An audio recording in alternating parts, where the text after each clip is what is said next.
Voice change, বাচ্য পরিবর্তন। He will eat rice. সে ভাত খাইবে। এই বাক্যে খাইবে ক্রিয়াপদ, ইংরাজি ইট, এটাই principal verb. Principal verb eat এর ফর্মগুলো দেখে নেই। ইট বা ইটস অর্থ খাওয়া, প্রেজেন্ট ফর্ম বা verb one. Ate past form বা ভার্ব টু।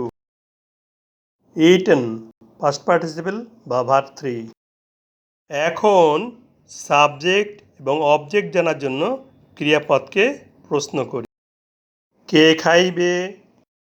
সে বা হি সাবজেক্ট। ক্রিয়াপদকে কে দিয়ে প্রশ্ন করে যে উত্তর পাওয়া যাবে তাহাই সাবজেক্ট। কি খাইবে? ভাত বা রাইস অবজেক্ট। ক্রিয়াপদকে কি দ্বারা প্রশ্ন করে যে উত্তর পাওয়া যায় তাহাই বস্তুবাচক অবজেক্ট। এই বাক্যে অক্সিলারি ভার্ব উইল এবং প্রিন্সিপাল ভার্ব ইট প্রেজেন্ট ফর্ম বা ভার্ব অন। তাহলে সেন্টেন্সটি ফিউচার ইনডেফিনিট টেন্স। বাক্যে সাবজেক্ট প্রথমে আছে, তাহলে এটি অ্যাক্টিভ ভয়েস। এখন অ্যাক্টিভ ভয়েসকে প্যাসিভ ভয়েস করব। অবজেক্ট রাইসকে প্যাসিভ ভয়েস করতে বাক্যের প্রথমে সাবজেক্ট হিসেবে বসাতে হবে। ফিউচার ইনডেফিনিট টেন্সের প্যাসিভ ভয়েসের গঠন অক্সিলারি ভার্ব শ্যাল বি বা উইল বি প্লাস প্রিন্সিপাল ভার্বের পাস্ট পার্টিসিপল বা ভার্ব থ্রি। রাইস একটি নাম বুঝিয়েছে third person singular number. Third person singular নাম্বারের সাথে উইল বি বসবে, তাহলে রাইসের সাথে উইল বি বসাই।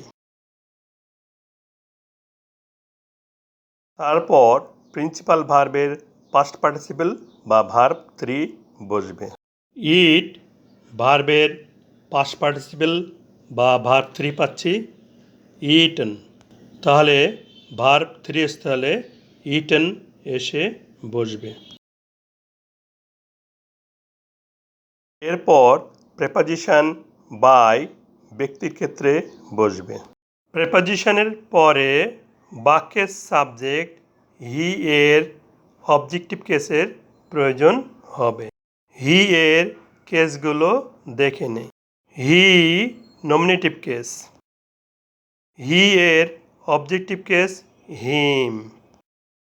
প্রেপোজিশন বাই এর পরে হি এর অবজেক্টিভ কেস হিম এসে বসবে। অ্যাক্টিভ ভয়েসে বাক্যের শেষে ফুল স্টপ আছে, প্যাসিভ ভয়েসেও বাক্যের শেষে ফুল স্টপ থাকবে। বাংলা অনুবাদ ভাত খাওয়া হইবে তাহার কর্তৃক।